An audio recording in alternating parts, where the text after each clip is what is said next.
Good morning mga idol. Biyahe ni Papa Dags.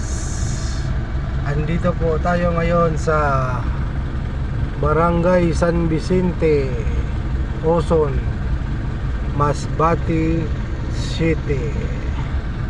So mga idol, andito tayo ngayon sa San Vicente.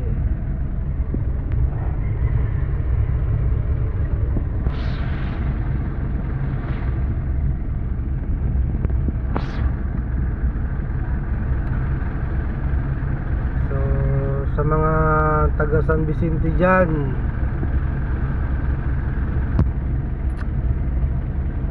sa bayan ng Oson, pwede kayo mag-comment dito para sabi doon, ma-shoutout ko kayo kung taga dito kayo sa San Vicente.